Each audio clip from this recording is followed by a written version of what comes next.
ধৈর্যের ফল আসলে মিষ্টি হয়, কথা কিন্তু সত্যি এবং বাস্তব কথা। এটা আমি আমার জীবন থেকে, আমার অভিজ্ঞতা থেকে আমি এটা হচ্ছে একদম প্রমাণিত হয়েছি।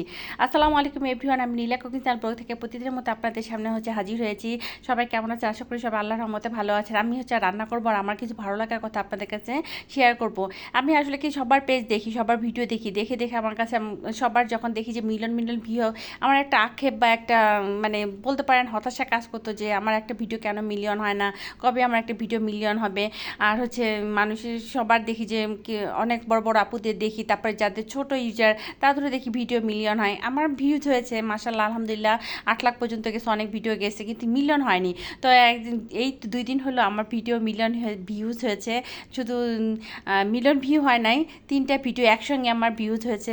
আপনার এক একটা ভিডিও 2.5 মিলিয়ন করে হয়েছে, যেটা মানে আমার জন্য একটা অবিশ্বাস্য একটা ব্যাপার ছিল। আমি মানে নিজেকে বিশ্বাস করতে পারতেছিলাম না যখন আমি দেখতেছি আমার পেজের মধ্যে এরকম ভিউ হচ্ছে। আমার হাত পা কেমন যেন হাত পা ঠান্ডা হয়ে আসতেছিল, কেমন অস্থিরতা কাজ করতেছিল যে যে না আমি তাহলে ভালো কিছু হয়তো বা তৈরি করতে পারছি, যেটা হচ্ছে ফেসবুক সেটা ফরওয়ার্ডে নিয়ে গেছে, পাবলিকের সামনে নিয়ে গেছে। যেটা আমি বলবো যে হচ্ছে কেউ হচ্ছে অধৈর্য হবেন না, অবশ্যই অবশ্যই কাজ করতে থাকেন এবং ভালো ভালো কন্টেন্ট দিতে থাকেন। অবশ্যই অবশ্যই দেখবেন যে আপনাদের ভিডিও ফরওয়ার্ডে চলে যাবে এবং সাজেস্ট হবে এবং মিলিয়ন মিলিয়ন ভিউজ হবে, যেটা আমার ভিডিওতে হয়েছে। এবং এখন দেখতেছে যে কালকে আমার একটা ভিডিও হচ্ছে 1.5 মিলিয়নের উপরে হয়েছে। আর হচ্ছে এই মাত্র 2 দিনে আমার হচ্ছে প্রায় $150 উপরে হচ্ছে ইনকাম হয়েছে, যেটা মানে আমার মতো একটা ছোটো ইউজারের কাছে একটা অবিশ্বাস্য ব্যাপার, একটা ভালো লাগা। মানে আমি আপনাদেরকে বলে বোঝাতে পারবো না যে আমার ভিতরে এটা কি কেমন একটা মানে অদ্ভুত একটা কাজ করতেছে, যে এটা আমি আসলে কি আমি এটা তৈরি করতে পারতেছি, বা আমি কি আসলে ভালো কন্টেন্ট তৈরি করতে পারতেছি, যে এটা পাবলিক মানে পাবলিকের কাছে ভালো লাগতেছে বা ফেসবুকে এটা ফরওয়ার্ডে নিয়ে যাচ্ছে। এই জন্য যারা হচ্ছে ছোটো ইউজার, যাদের ভিউ হয় না, ফলোয়ার আসে না, তারা অনেক সময় হতাশ হয়ে যায়। অবশ্যই হতাশ হবেন না, ধৈর্য সহকারে কাজ করুন। একদম একটা নির্দিষ্ট সময় আপনারা হচ্ছে ভিডিও ছাড়বেন, যে রিল ভিডিও মিনিমাম 5 থেকে 6টা ছাড়বেন, একটা নির্দিষ্ট টাইম ছাড়বেন। এটা হচ্ছে একটা না একটা আপনার একটা ফলোতে চলে যাবে এবং অবশ্যই যাবে, যেটা আমার হয়েছে। যে না আমি হচ্ছে নিজে প্রমাণ আপনাদের কাছে।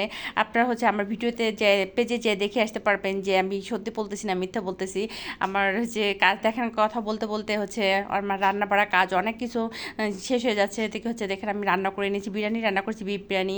এদিকে বাচ্চাদের ফল কেটে দিয়েছি। আমার ছোটো মেয়ে হচ্ছে প্রজেক্টে কাজ করতেছে, আর হচ্ছে বিকালের জন্য আমি হচ্ছে একটা নাস্তা তৈরি করতেছি। এখানে হচ্ছে আমি হচ্ছে মোংলাই তৈরি করবো। মোংলাইটা হচ্ছে বিকালে নাস্তা আসলে না হলে হয় না।